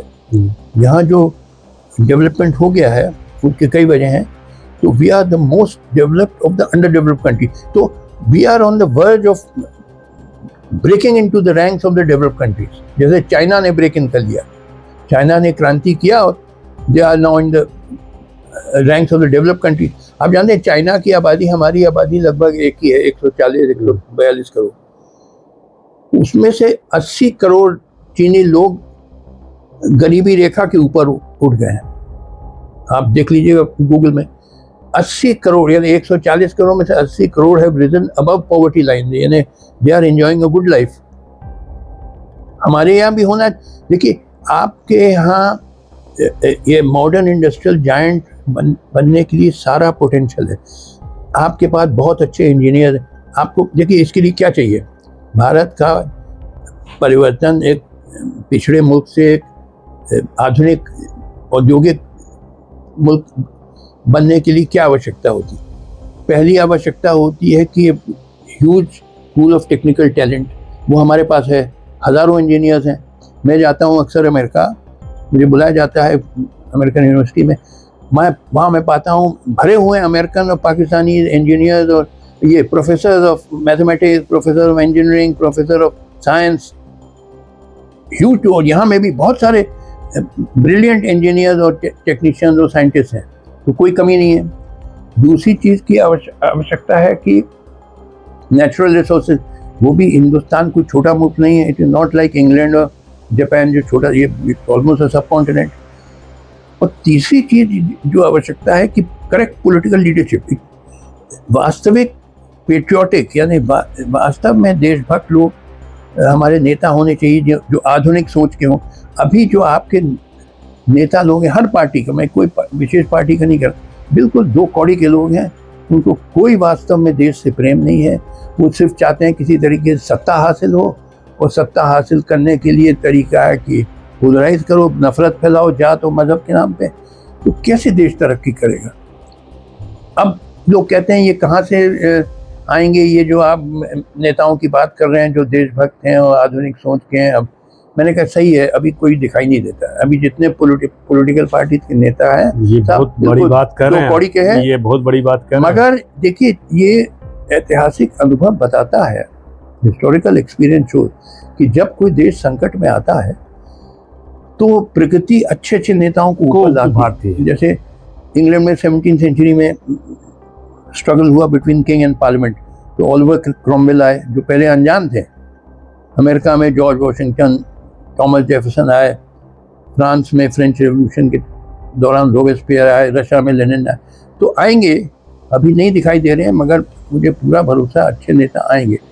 तो वही ये महान जन संघर्ष का नेतृत्व कर सकते. मैं नहीं कर सकता हूँ, मैं क्योंकि मैं 80 साल का होने जा रहा हूँ. देख रहा हूँ सर आप 80 के, तो वो उम्र कोई एक नंबर है, आपको देखकर साफ लगता है. आपने सब पर सवाल खड़े किए, लेकिन मैं एक बात देख रहा हूँ कि आपने जुडिशरी पर कुछ भी नहीं कहा. नहीं मैं वही जस्टिस कार्डजू हैं जिन्होंने अभी हाल में सीजीआई को चिट्ठी लिखा है और कहा है कि कॉलेजियम की समीक्षा करनी चाहिए. देखिए मैंने कहा है सारी संस्थाएं कोलैप्स कर जाएंगी. उसमें जुडिशरी भी है, पार्लियामेंट भी है, ब्यूरोक्रेसी, सब ऑल इंस्टीट्यूशन है कोलैप्स. आधे से ज़्यादा तो जजेस करप्ट हो गए. हाँ. ये शांति भूषण साहब जो यूनियन लॉ मिनिस्टर थे, उन्होंने हलफनामा दिया था 2009 में शायद सुप्रीम कोर्ट में. उसमें नाम दिए, उन्होंने कहा पिछले 16 चीफ जस्टिस ऑफ इंडिया में से 8 तो निश्चित तौर पे करप्ट थे. ये 2009 में कहा था. 8 निश्चित तौर पे करप्ट थे. 2 के बारे में कुछ ठीक नहीं कहा जा सकता. 6 ईमानदार थे. ये तो 2009 की हाल. उसके बाद भी आप देखिए कौन कौन आए. रंजन गोगोई आए और इस तरह के चीफ जस्टिस आए. तो बहुत करप्शन व्यापक हो गया है. जस्टिस चंद्रचूड़ के कार्यकाल में जो पूर्व सीजीआई थे, जो कॉलेजियम ने तमाम निर्णय लिए, उस पर बहुत सवाल खड़े हो रहे हैं. अभी तो लगातार वो उनकी अपनी किताब की प्रमोशन के लिए इंटरव्यू भी दे रहे हैं. जस्टिस चंद्रचूड़ को हो क्या गया? सरल तरीके से बता, वो उनमें जो जिसको कहते हैं कैरियरिज्म, कि मुझे चीफ जस्टिस ऑफ इंडिया बनना है, उसके लिए वो हर गलत फैसला देने को तैयार थे. अब जैसे अयोध्या फैसला हुआ, हाँ, सुनिए, उस फैसले को आप पढ़िए. उसमें लिखा है कि बाबरी मस्जिद को तोड़ना एक जुर्म था, it was a crime to demolish. तो आपने जब कह दिया उसी फैसले में कि डिमोलिश बाबरी मस्जिद वाज अ क्राइम, तो आपको फिर ऑर्डर करना चाहिए था कि लौटाओ, जिसका था उसको लौटाओ, मुसलमानों को लौटाओ। मगर आपने जिन्होंने तोड़ा उनको दे दिया। यानी रीजनिंग एक तरफ जा रही है, वो कंक्लूजन उल्टा जा रहा है। क्यों? क्योंकि ये फैसला चंचूल, हालांकि वो चीफ जस्टिस ऑफ इंडिया नहीं थे उस टाइम, रंजन गोगोई थे, मगर फैसला इन्हीं ने लिखा, क्योंकि हालांकि फैसले में नहीं लिखा है कि किसका है ये, मगर उन्होंने खुद कहा कि मैंने भगवान से पूछा क्या फैसला देना चाहिए, भगवान ने ये कह दिया। तो इसके मतलब उन्होंने एडमिट किया, उन्हीं ने लिखा है। तो उस टाइम ये जज थे, मगर चीफ जस्टिस ऑफ इंडिया नहीं थे। तो इनको था कि अगर मैं डिफर कर जाऊं मेजोरिटी से, है, तो बीजेपी मुझसे नाराज हो जाएगी और मुझे सुपरसीड करेगी और चीफ जस्टिस ऑफ इंडिया शायद न बने। हालांकि normally senior most supreme court जज चीफ जस्टिस ऑफ इंडिया बनता, मगर कोई जरूरी नहीं है। इंदिरा गांधी ने कई को सुपरसीड किया। HR खन्ना को जब वो मीसा फैसला आया, तो वो अकेला डिसेंटिंग जज था, ADM जबलपुर वाला फैसला, तो इंदिरा गांधी ने उसको सुपरसीड कर दिया। और उसके बाद भी वो शेलट और ग्रोवर और हेगड़े 3 जजेस को सुपरसीड करके इंदिरा गांधी ने अपने चमचे जस्टिस AN रे को बना दिया CJI। तो सुपर सेशन हुए, तो ये डरते हैं कि भैया मेरी चीफ जस्टिस ही खतरे में ना पड़ जाए। एक और देखिए फैसला आया, एक प्लेसेस ऑफ वर्शिप एक्ट है जो पार्लियामेंट ने बनाया। बहुत महत्वपूर्ण, इसमें पूछने जा रहा था सवाल। अच्छा सुनिए, 1991 में बनाया। उसमें ये लिखा है कि 15 अगस्त सन 47 यानी डे ऑफ इंडिपेंडेंस डे के पहले क्या हुआ, इसको आपको नजरअंदाज करना है। ठीक। हाँ, 15 अगस्त सन 47 के बाद कोई हिंदू मंदिर को जबरदस्ती मस्जिद बनाया जाए तो आप रिस्टोर कर सकते हैं एज ए हिंदू टेम्पल जी। मगर ये अब जैसे ज्ञानवापी है, उसको खोल दिया जस्टिस। सुनो यार, सॉरी ज्ञानवापी था मंदिर, क्योंकि जो अभी मस्जिद है, क्योंकि मैं कई बार गया हूँ बनारस, तो उसके पीछे की जो दीवार है उसमें सारी हिंदू कार्विंग्स हैं। ऐसे कई हिंदू टेम्पल को मस्जिद में कन्वर्ट किया गया। जैसे आपके दिल्ली में कुतुब मीनार जाइए तो वो वहाँ पे कुव्वतुल इस्लाम मॉस्क है, just next to Qutub Minar. उसमें सारे खम्भों में हिंदू कार्विंग्स हैं। क्या मतलब? ये हिंदू मंदिर था जो कन्वर्ट किया गया फोर्सिबली इनटू अ मॉस्क। मगर ये सब हुआ 15 अगस्त सन 47 के बहुत पहले। जो ज्ञानवापी मस्जिद जो था एक ज़माने में हिंदू, उसको कहते हैं, और उसका डॉक्यूमेंट भी है, औरंगजेब ने उसको तोड़ मस्जिद में कन्वर्ट किया। बट इट वॉज, औरंगजेब की डेथ हुई 1707 में, तो कहते हैं 1680 के करीब उसने तोड़ा वो मंदिर। वो असल में वही था काशी विश्वनाथ मंदिर जो अभी है काशी विश्वनाथ मंदिर। ये तो अहिल्याबाई होलकर ने बनाया है। यस यस, ओरिजिनल वही था ज्ञानवापी वाला, मगर उसको तोड़ा गया और कन्वर्ट किया गया मॉस्क में लॉन्ग बिफोर 15 अगस्त 47। लॉ इसलिए बनाया गया प्लेसेस ऑफ वर्शिप एक्ट कि देखिए हमको we have to put an end to this disputes कहीं ना कहीं, क्योंकि वरना तो हर मस्जिद के बारे में पूरे हिंदुस्तान में हजारों 20,000 मस्जिद है, हर के बारे में झगड़ा शुरू। तो कहीं ना closure, to put a closure कि 15 अगस्त सन 47 के पहले जो हुआ है उसको हमें नज़रअंदाज करना है। तो ये डिस्ट्रिक्ट कोर्ट बनारस में केस चला, अभी भी शायद सूट चल रहा है कि कुछ लोगों ने कहा कि हमको हम दर्शन करेंगे ज्ञानवापी के अंदर। अच्छा, तो उसकी एक कोई इंटरिम ऑर्डर था, उसकी ऑफशूट अपील गई सुप्रीम कोर्ट इनके चंचू साहब के सामने। ये चीफ जस्टिस ऑफ इंडिया नहीं थे, सीनियर जस्टिस। अगर ये ऑर्डर कर देते कि इन view of section 2 of places of worship act, ये सूट मेंटेनेबल ही नहीं है। अगर ये क्या जो सही बात थी, तो बहुत सारे ऐसे और मुकदमे सब खत्म, जैसे मथुरा के बारे में हो रहा है, तमाम जगह हो रहा है कि खुदाई हो रही है, ये वो सब झगड़े खत्म हो जाते हैं। मगर इनको लगा होगा कि अगर मैं ऐसा कह दूं तो बीजेपी नाराज हो जाएगी, तो मेरी चीफ जस्टिस खटाई में पड़ जाएगी, खतरे में पड़ जाएगी, क्यों ये रिस्क लूं? हैं? अरे ये लोग बड़े वो हैं, शातिर लोग हैं, अपना करियर देखते हैं, तो इसीलिए ये सब हरकत की इन्होंने। मुझे कोई इज्जत नहीं है चंद्रचूड़ के लिए, बिल्कुल। He was a careerist all through, जो जबकि जज को होना चाहिए जो जैसे HR खन्ना थे, जो मीसा जजमेंट हुआ ADM जबलपुर वाला, अकेले जज थे 5 जजेस में से, ही वॉज ओनली वन। उन्होंने सवेरे फैसला देने के पहले सवेरे अपनी वाइफ से कहा कि मैं ऐसा फैसला देने जा रहा हूं जिसकी वजह से मेरी चीफ जस्टिस ही गई, मगर मेरा ड्यूटी है कि सही फैसला देना। और दिया। उन्होंने कहा कि इमरजेंसी में भी लोगों को लाइफ और लिबर्टी का अधिकार होता है, ये नहीं कि किसी को पकड़ के गोली मार दो। अकेला जज था।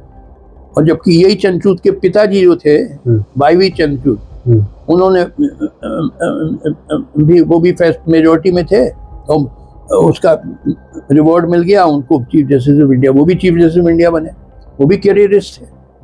तो कहने का मतलब कि ये इस टाइप के लोग का मुझे कोई इज्जत नहीं है।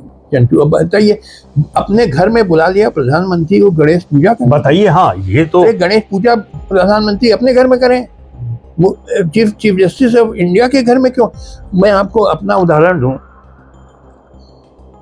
कि जो मेरा मानना है कि जजेस को पॉलिटिशियन से दूर रहना चाहिए, बिल्कुल, क्योंकि जनता क्या सोचेगी। मैं चीफ जस्टिस मद्रास था, तो उस टाइम जयललिता चीफ मिनिस्टर थी, तो उन्होंने अपने चीफ सेक्रेटरी को भेजा मेरे पास इनविटेशन लेके कि 26 जनवरी को रिपब्लिक डे परेड है मरीना बीच पे, गवर्नर सैल्यूट लेंगे तो आप भी आइए। तो मैंने चीफ सेक्रेटरी से कहा, भाई उनको धन्यवाद कहिएगा मुख्यमंत्री जी को, मगर उनसे कहिए कि मेरा सिद्धांत है, मैं कहीं जाता होता नहीं। बोले मगर आपके जो पहले चीफ जस्टिस सब आते थे। मैंने कहा वो उनके सिद्धांत है। अच्छा, जो मैंने बात उनसे नहीं कही, जो असल कारण था क्यों मैंने इनकार कर दिया, वो ये था कि मैं वहाँ जाऊँ और वहाँ कोई भ्रष्ट मंत्री हाथ बढ़ा दे शेक हैंड करने के लिए, मुझे शेक हैंड करना पड़ेगा। कोई फोटो ले लेगा। आजकल तो कैमरा आप लोग लिए बैठे हैं, अगले दिन अखबार में छप जाएगा, तो बताइए मेरे बारे में लोग क्या सोचेंगे कि मुख्य न्यायाधीश भ्रष्ट मंत्री जी से हाथ मिला रहे हैं।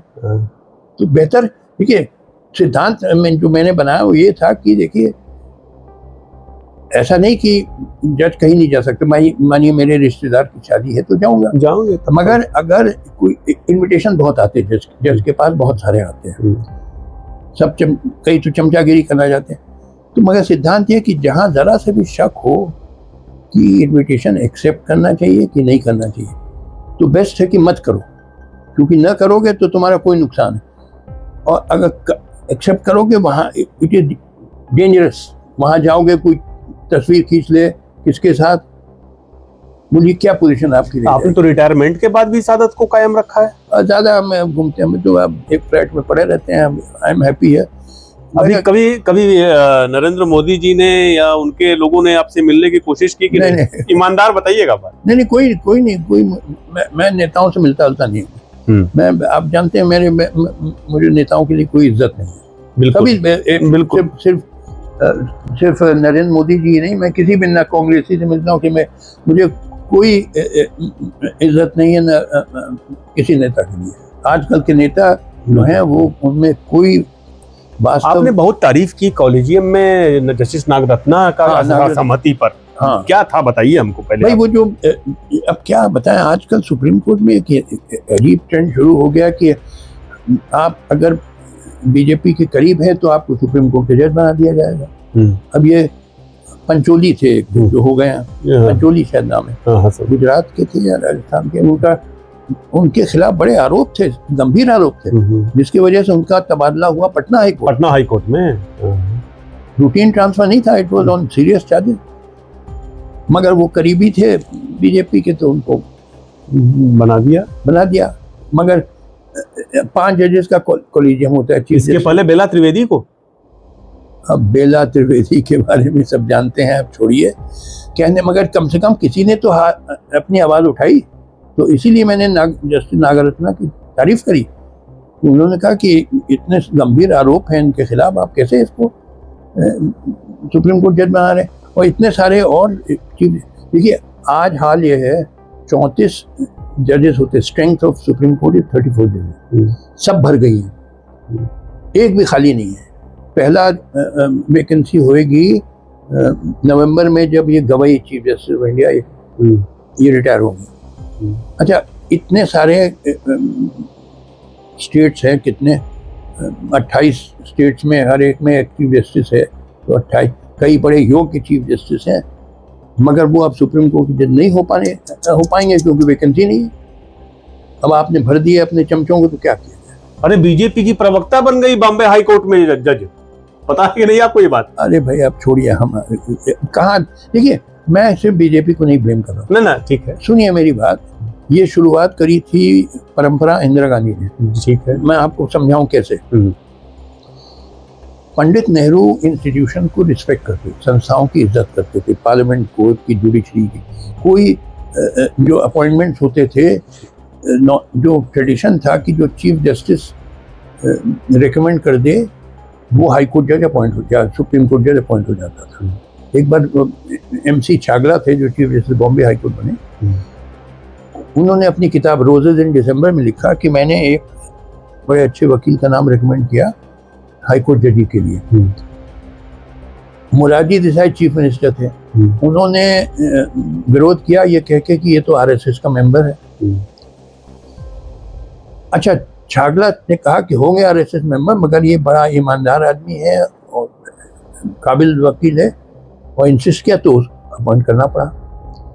मेरे दादा चीफ मिनिस्टर मध्य प्रदेश भी थे, पहले भारत के गृह मंत्री भी थे, चीफ मिनिस्टर मध्य प्रदेश के थे। तो उस जमाने में chief justice Madhya Pradesh high court के थे हिदायतुल्लाह, जो बाद में चीफ जस्टिस ऑफ इंडिया भी बने।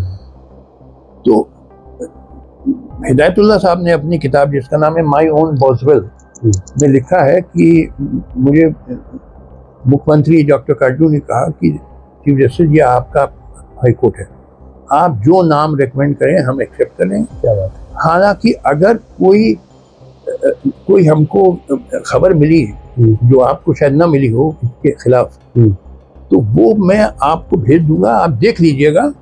अगर उसको देखने के बावजूद आप कहते नहीं इसको हाई कोर्ट जज बनना चाहिए, तो मैं बना, हमें कोई ऑब्जेक्शन नहीं। क्या बात है। बस क्योंकि हो सकता है कुछ खबर आपको ना मिली हो, वो आपको हम भेज देंगे, आप देख लीजिएगा। ये ट्रेडिशन था कि जो चीफ जस्टिस रेकमेंड करता था हाई कोर्ट या सुप्रीम कोर्ट, वो जज हुआ था। इंदिरा गांधी खासकर जब से उसके खिलाफ फैसला इलाहाबाद हाई कोर्ट में हुआ, जिससे उसका चुनाव रद्द किया गया और 6 साल के लिए डिबार हो, पगला गई। और उसके बाद उसने कहा अब जुडिशरी में हमारे कमिटेड जजेस होंगे, हमारे चमचे जज। और मुझे याद है 16 जज अपॉइंट हुए इलाहाबाद हाई कोर्ट में, जो नाम दिल्ली से है। नॉर्मली तो इनिशिएट करता है नाम chief justice of high court है, और फिर वो ऊपर जाता है। यहाँ ऊपर से आया, दिल्ली से 16 नाम आए, उस टाइम चीफ जस्टिस थे, उनको लोभ दिया गया कि तुम ये भेज दोगे तो हम तुम्हें सुप्रीम कोर्ट के जज बना देंगे। वो शायद 1-2 को छोड़ के सब बिल्कुल अनडिजर्विंग लोग, और कई तो बिल्कुल हार्डकोर कांग्रेस चमचे। तो ये इंदिरा गांधी ने शुरू किया सारे इंस्टीट्यूट, उसको कोई रिस्पेक्ट नहीं थी किसी भी संस्था के लिए। She had no respect for any institution, जबकि पंडित नेहरू उनके पिताजी को रिस्पेक्ट था इंस्टीट्यूशन। तो ये शुरुआत इंदिरा, वही अब बीजेपी कंटिन्यू कर रही है। तो क्यों ब्लेम कर रहे हो बीजेपी को, जब तुमने भी यही किया है। इंदिरा गांधी ने पार्लियामेंट को बिल्कुल खत्म कर दिया, इन्हें जब इमरजेंसी इम्पोज करी और गिरफ्तार कर लिया, सब डरे हुए था। पता नहीं आपको कहाँ तक याद है? मैं तो था ही नहीं उस समय, मेरा 72 में जन्म हुआ, छोटा बच्चा रहा हूँगा। और तो आपको मुझे तो सब मालूम है, तो 80th ईयर में चलना, सब डरे हुए थे। पार्लियामेंट के मेंबर्स कांपते थे कि हमको गिरफ्तार करा देगी। पार्लियामेंट को बिल्कुल ख़त्म कर दिया, जुडिशरी को ख़त्म कर दिया, ब्यूरोक्रेसी सब। गवर्नर अपने चमचे अपॉइंट करना शुरू किए। एक रामलाल अपॉइंट हुए थे आंध्र प्रदेश में, उन्होंने NT रामाराव चीफ मिनिस्टर, जिसकी बहुमत था असेंबली में, क्योंकि वो इंडिपेंडेंट फंक्शन कर रहा था, इंदिरा गांधी के आदेश नहीं मान रहा, तो रामलाल जी ने डिसमिस कर दिया गवर्नर बिल्कुल चमचे होने लगे इंदिरा गांधी के टाइम से। जो सेंटर से आदेश आए उसी को पालन करते थे, वही आज भी हो रहा है। तो क्यों ब्लेम कर रहे हो तुम बीजेपी को? यही कांग्रेस करता है। आपको टोकूंगा 1 सेकंड के लिए। क्या ये इंदिरा गांधी के समय पॉसिबल था कि उमर खालिद, गुलिस्तान और इन लोगों की ऐसे जमानत जो है अर्जी लगातार इतने लंबे समय से अभी तक चार्ज फ्रेम में जमानत नहीं मिल रही है, आपको लगता है ये पॉसिबल? देखिए, ये गलत जो हो रहा है, ये मैंने कई बार कहा कि उमर खालिद को बिल्कुल बेल मिलनी चाहिए थी, बल्कि जो उसके खिलाफ आरोप है मुझे मनगढ़ंत लगते हैं। आजकल तो पुलिस कुछ भी फैब्रिकेट कर दे, पुलिस कैन मैन्युफैक्चर कुछ भी जो आदेश आए कि पुलिस जो है अधिकांश, मैं हर ये नहीं कह रहा हूँ हर पुलिस वाला भ्रष्ट है, मगर अधिकांश है कि उनको जो आदेश आता है मंत्री जी का उसका पालन करते हैं आंख बंद करके, नहीं तो उनका तबादला हो जाएगा कुछ बेकार जगह पे। सब 90% फॉलो करते हैं। तो ये उमर खालिद के खिलाफ जो मटेरियल एविडेंस की वो भी सेडिशन कर रहा था और टेररिज्म फैला रहा था, बिल्कुल नॉनसेंस मुझे लगता है। तो मैं तो कई बार मैंने कहा, मगर व्हाट अबाउट जब इंदिरा गांधी ने इमरजेंसी लगाई थी, सही, जो लाखों लोगों को गिरफ्तार करा दिया था और बिल्कुल नॉनसेंसिकल चार्जेस में, क्योंकि वो विरोधी दल के थे या कोई विरोध में बोल रहे थे। ये शुरुआत तो इंदिरा गांधी ने करी है, जो पूरा सिस्टम डिस्ट्रॉय किया, जो हमारा संविधान बना था, जो पंडित नेहरू ने बड़ा संभाल के चलाया था। पंडित नेहरू एक ही नेता है जिनकी मैं रिस्पेक्ट करता हूँ। ही रिस्पेक्टेड इंस्टीट्यूशंस, क्योंकि वो इंग्लैंड में पढ़े थे, देखे थे कैसी चलती है मॉडर्न सिस्टम, गवर्नमेंट कैसे फंक्शन करता है, ये अच्छी। तो वो ही रिस्पेक्टेड इंस्टीट्यूशंस। कभी ये नहीं होता था कि फलाने को जज बनाओ हाई कोर्ट या सुप्रीम कोर्ट, नेवर। जो चीफ जस्टिस रेकमेंड करे हम बना देंगे। दर्शकों, डॉक्टर लोहिया पहले नेता थे जिन्होंने भारत पाकिस्तान बांग्लादेश के महासंघ का सपना देखा था। दूसरा व्यक्ति हिंदुस्तान में जस्टिस काटजू है, जो आज भी इस दौर में जब युद्ध छिड़ जा रहा है, ऑपरेशन सिंदूर हाल में खत्म हुआ है, लेकिन आज भी जस्टिस काटजू पूरी दिलेरी के साथ भारत पाकिस्तान बांग्लादेश के एक होने की बात कहते हैं और उस जीते हैं बार बार उस चीज को कि ये मोहब्बत फिर से कायम हो। ये कितना मुश्किल है, आपको लगता है ये संभव कभी हो पाएगा? संभव ही नहीं है, होना ही है। हम एक मुल्क हैं, India, Pakistan, Bangladesh, we are one country. हम लोग 500 साल से एक थे, यानी मुगल बादशाह अकबर के जमाने से। पाकिस्तान क्या है? पंजाब है, सिंध है, Balochistan, it was all part of India for 500 year. ये कल्चर है हमारा। मेरे बहुत सारे पाकिस्तानी दोस्त हैं। हाँ, मालूम है मुझे। व्हाट्सएप पे बात करता हूँ। एक हिंदू, देखिए कल्चर का मेन बेसिस होता है common language, not common religion, common language. तो हम लोग की लैंग्वेज पाकिस्तान में भी और मोस्ट पार्ट्स ऑफ इंडिया में हिंदुस्तानी है। थोड़ा तमिलनाडु में प्रॉब्लम है, मगर वो भी सीख रहे, सब सीख जाएंगे। वो एक हमारी कॉमन लैंग्वेज है। तो लिहाजा हम एक मुल्क हैं। और ये तो अंग्रेजों की शरारत। देखिए, again I was telling you, पूरा खेल है कि हिंदुस्तान एक मॉडर्न इंडस्ट्रियल जायंट नहीं बनने पाए। तो पार्टीशन जो हुआ 1947, उसका भी यही मकसद था कि हम लोग लड़ते रहें हिंदू मुस्लिम आपस में, ताकि कमजोर रहें और पिछड़े रहें और आधुनिक औद्योगिक राष्ट्र न बनने पाए, जिसकी हमारे पास पूरा पोटेंशियल, पूरी संभावना। तो ये पार्टीशन का पूरा खेल यही था। देखिए, ये अंग्रेज लोग बड़े चालू थे।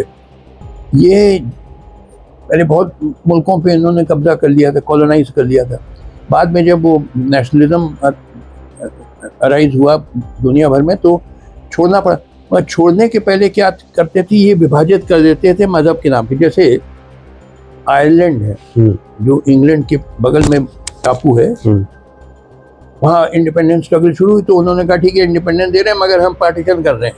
Northern Ireland Protestant, southern Ireland Catholic. या साइप्रस एक मुल्क है, टर्की, ग्रीस के। तो छोड़ने के पहले पार्टीशन कर दिया। Northern Cyprus Greece, southern Cyprus Turkish. या पैलेस्टाइन, उसका बंटवारा कर दिया। एक हिस्सा जूइश, एक का अरब, लड़ते रहे यहाँ पर। पूरा खेल इनका है कि मुल्क छोड़ने के पहले डिवाइड कर दो रिलीजियस लाइन पे, ताकि ये लोग लड़ते रहें, कमजोर रहें, हम इन पे इनको दबा के रखें। वही किया हिंदुस्तान में। तो हम ये एक देखिए, हम मुल्क हमारा एक है और हम लोग एक हुए। मेरी बात हो, और मैं देखिए मैं आपको बताऊं, मेरे बहुत पाकिस्तानी दोस्त हैं। मालूम है मुझे सर। अच्छा सुनिए, बात सुनिए। मैंने बनाया एक संगठन इंडियन रियूनिफिकेशन एसोसिएशन। हाँ। मैं उसका पेट्रन हूँ। चेयरमैन है इंदरवंश चड्ढा है, वो जलंधर में रहते हैं, और लोग हैं बहुत। इंडिया में कई स्टेट्स में उसकी शाखाएं हैं। पाकिस्तान में क्या है, बहुत लोग होना चाहते हैं मेंबर, मगर उनकी प्रॉब्लम क्या है उनके लिए, एक वहाँ है सेक्शन 123 कैपिटल ए, आप नोट करिए, section 123 capital A of Pakistan penal code. वो कहता है कि पार्टीशन के खिलाफ बोलना या लिखना ये जुर्म है, इसमें 10 साल की सजा है। ओह, सुनिए दर्शकों, बहुत अच्छी बड़ी जानकारी दे रहे हैं। बहुत पाकिस्तानी यानी हमारे सदस्य होना चाहते हैं, मगर डर के मारे नहीं होते हैं कि उनको 10 साल के लिए जेल भेज दिया जाएगा। बांग्लादेशी कई मेंबर बने हमारे IRA के। बाद में उन्होंने हमको मैसेज भेजी कि साहब हमारे पीछे सिक्योरिटी एजेंसी पड़ गई है। अरे, तो वो भी भाग खड़े हुए। तो मगर फिर भी कोई घबराने की बात नहीं। मैंने कहा देखिए, सत्य में बड़ी शक्ति होती है, सत्य में जयते। कोपरनिकस ने कहा था कि दुनिया जाती सूर्य के अराउंड है। उस टाइम बड़ी खतरनाक चीज थी कहना, और लोग डरते थे कहना, मगर क्योंकि it was based on truth, दुनिया ने एक्सेप्ट किया। तो अगर बात सच है मेरी कि हम एक ही मुल्क है, India Pakistan Bangladesh, because we share the same culture, we speak the same language, we look like each other, तो एक दिन तो हम होने ही यूनाइट। मगर जो शक्तियों ने हमको डिवाइड किया, वो आसानी से यूनाइट नहीं होने देंगे, पूरा जी जान लगा देंगे क्योंकि अगर हम यूनाइट हो गए तो we will emerge as a modern industrial giant. जैसे एक चाइना ने नाक में दम कर रखा है अमेरिका का, आप जानते हैं?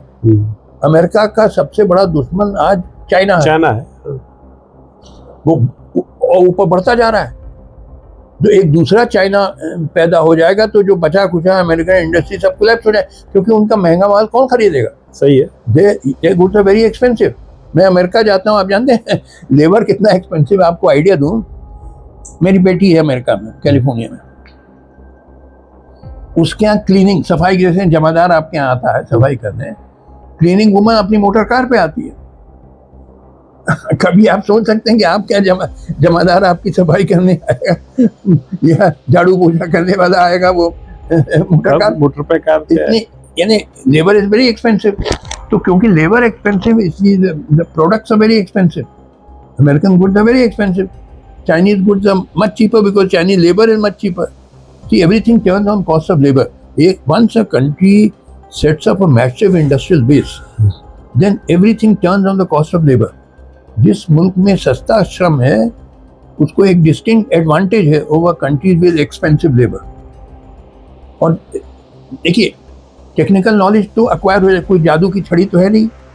हम लोग को भी बहुत सारी चीज़ें मालूम जो नहीं थी 1947 में जानकारी, अब जानकारी हो गई है, और कई चीज़ें अभी भी जानकारी नहीं है, आगे चल के हो जाएंगी bye scientific research and all.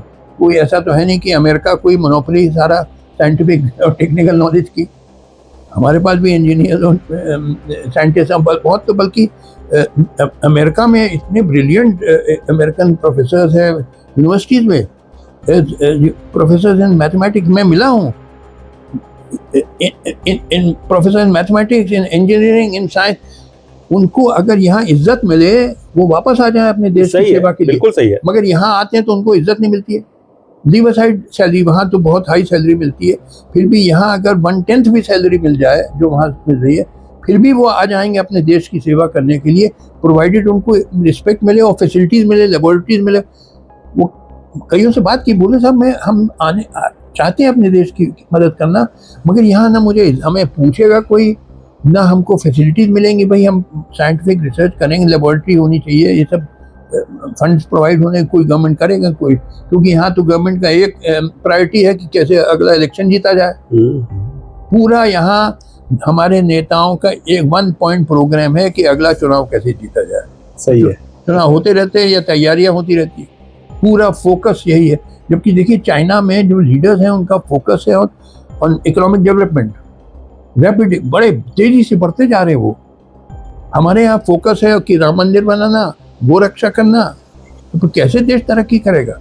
Justice Katju, आपके प्रशंसकों में हिंदुस्तान और पाकिस्तान की महिलाओं की संख्या बहुत ज्यादा है, उसको आप कैसे देखते हैं ये बताइए।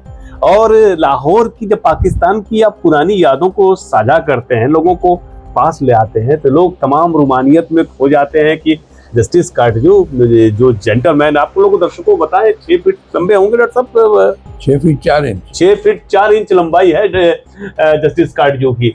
तो क्या है उसकी वजह? आपके प्रशंसक इतने ज्यादा कैसे हैं? देखिए, जो सामंती समाज था, feudal society, it was based on physical strength, क्योंकि जैसे उसमें खेती होती थी, मॉडर्न इंडस्ट्री थी, खेती में हल चलाना ये बड़ा श्रम, लेबर चाहिए होता। और normally men are on an average physically stronger than women. मैं नहीं कहता हूँ कि कोई औरत पहलवान नहीं हो सकती, मगर एवरेज वुमन एवरेज मैन से कमजोर होती है। और दूसरी चीज कि पहले फ्यूडल सोसाइटीज में कॉन्ट्रासेप्टिव नहीं होते थे, बचपन में शादी हो जाती थी 13-14 साल, और हर औरत को 15-20 बच्चे होते थे, हर औरत के, क्योंकि कॉन्ट्रासेप्टिव नहीं होते थे, सेक्स नेचुरल चीज होती है।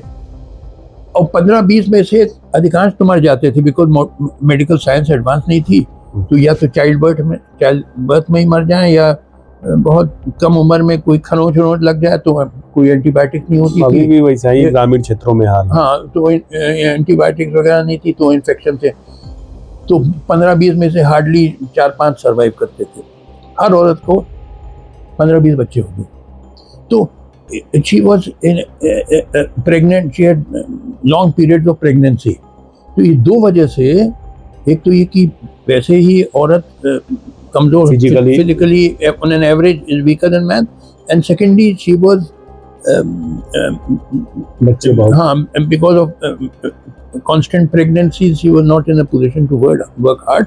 तो डिवीजन ऑफ लेबर हो गया था कि मैन आउटडोर फिजिकल वर्क करेंगे जहाँ हार्ड लेबर चाहिए होता है, जैसे हल चलाना, वो करना, और विमेन इंडोर वर्क, घर का काम करेंगी, बच्चों का देखभाल करना, सफाई, खाना पकाना। Division, man doing the outdoor work, women doing the indoor, ये डिवीजन ऑफ लेबर था। एंड देयरफॉर, क्योंकि सामंती समाज it was based on physical strength, तो that is why it was a male dominated society, क्योंकि मर्द ज़्यादा शक्तिशाली होता है, तो men were regarded superior to women. This was the position in feudal society. मगर जब इंडस्ट्रियल सोसाइटी आई, जैसे मैंने कहा ना, इंडस्ट्रियल रिवोल्यूशन के बाद आई और फैल गई दुनिया में।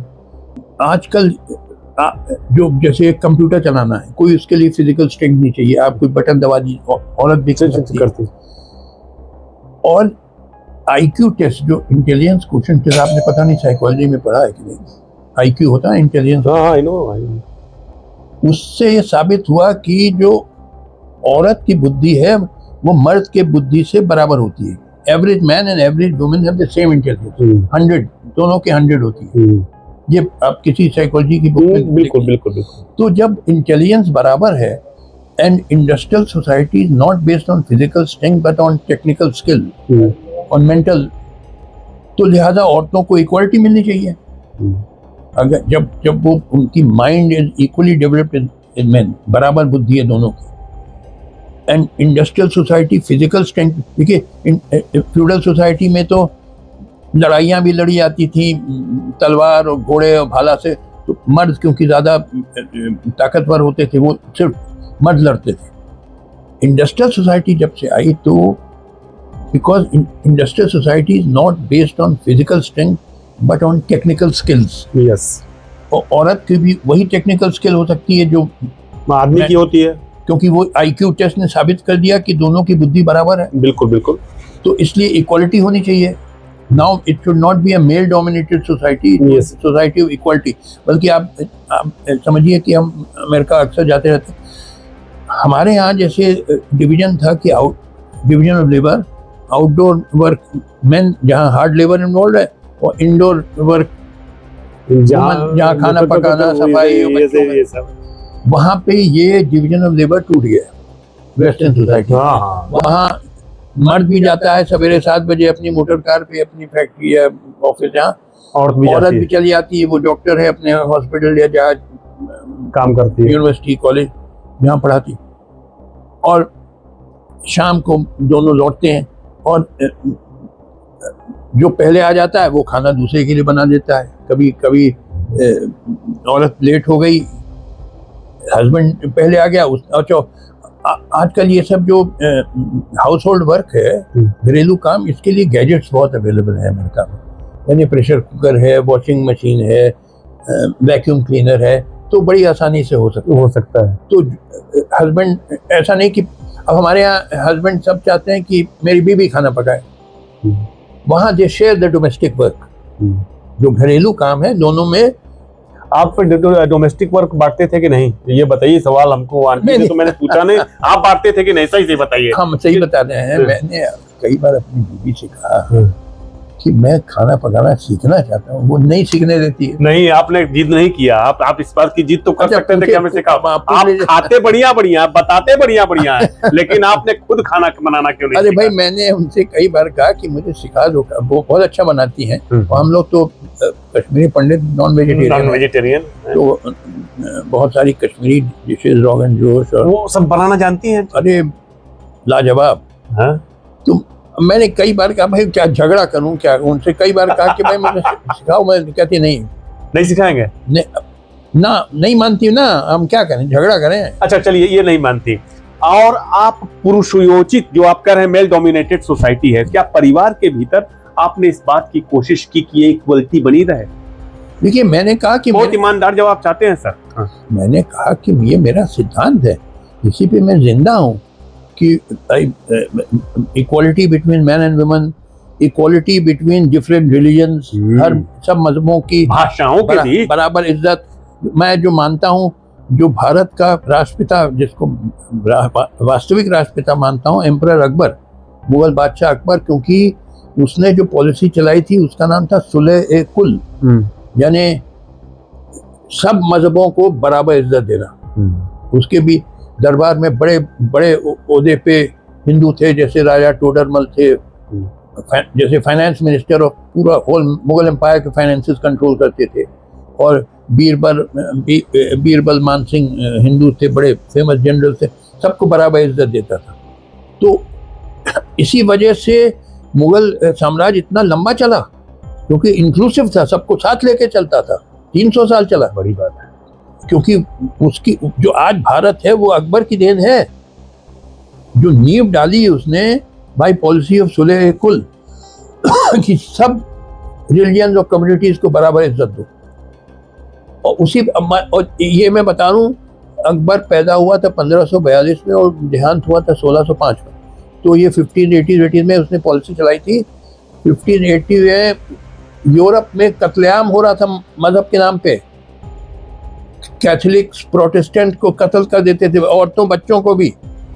सेंट बार्थोलोम्यूज डे मैसेकर हुआ था 1572 में इन पेरिस, जहाँ कैथोलिक्स ने प्रोटेस्टेंट को, वहाँ फ्रांस में ह्यूजेनोस कहते थे, उनका कत्लेआम किया, औरतों बच्चों को भी। और जहाँ प्रोटेस्टेंट थे उन्होंने कैथोलिक का किया, और दोनों ने यहूदियों का किया। उस जमाने में एम्परर अकबर कह रहा था सब बराबर हैं, सब मजहबों को बराबर इज्जत दी जाएगी। इन्हें अपने वक्त से 200 साल आगे था। वही नीति चल सकती है जो भारत को जोड़े रख सकती है और प्रगति के रास्ते में ले जा सकती है। सबको बराबर इज्जत दो तो कोई दिक्कत नहीं है। अबे तुम अपने मजहब पे चलो। देखो, मैं तो स्वयं नास्तिक हूँ, I don't believe in God और अल्लाह, मैं नहीं मानता। मैं माला पहने हैं गले में आप? अरे ये मेरी बीबी ने पहना दिया, मैं झगड़ा करूँ? नहीं एकदम मत करिए, उन्होंने पहना दिया। अरे मेरी बीबी कहती पहनो, मैंने कहा पहन लिया। वो कहती उतारो, मैं उतार दूंगा। मुझे और आप संस्कृत मंत्र, आप रामचरित मानस, ये सब तो बहुत अच्छा जानते हैं आप तो। देखिए, संस्कृत के बारे में, संस्कृत उर्दू, ये दो जुबानों मुझे बहुत प्यारी लगती है। और ये मगर दोनों बोथ आर उपेक्षित हैं हिंदुस्तान में, क्योंकि लोग जानते नहीं ना। जैसे क्या बताएं, यहाँ के लोग बिल्कुल अनपढ़ हैं, संस्कृत मिले एक साहब हमको, अभी गए थे हम मथुरा, पीएचडी संस्कृत। तो मैं उनको मैंने कहा तुम पीएचडी संस्कृत, मैं तुमको बताऊं संस्कृत में क्या है, संस्कृत की ग्रेटनेस क्या है। जैसे आपको छोटा सा एक उदाहरण दे दूं, जो इंग्लिश अल्फाबेट्स हैं ABCD Z तक, है ना, इसमें कोई सिस्टम नहीं है कि B के बाद C क्यों आता है, B के बाद E क्यों आता है, E के बाद F क्यों आता है, E के बाद Q क्यों आता है, Q के बाद R क्यों आता है। कोई वजह नहीं है, सब जम्बल्ड अप। हमारे यहाँ एक जो व्यक्ति पैदा हुए, पाणिनि, ये करीब आज से 2500 साल पहले, 6th सेंचुरी BC लगभग, greatest grammarian the world has seen, उन्होंने किताब लिखी अष्टाध्यायी। बहुत सारी चीजें लिखी, उसमें पहले जो 14 श्लोक हैं उसके अष्टाध्यायी के, उसमें उसने अल्फाबेट्स को अरेंज किया। मैंने कहा ना, इंग्लिश अल्फाबेट्स ABCD कोई अरेंज है, कुछ सिस्टम नहीं है, किसी को कहीं रख दो। पाणिनि ने क्या किया, एक छोटी सी चीज है मगर इससे आप समझ सकते हैं कि कहाँ तक दिमाग चला गया था हम लोगों में। उसने जो ये कॉन्सोनेंट्स है, जैसे क वर्ग है, क ख ग घ अंग, 5 अक्षरों का एक वर्ग होता है।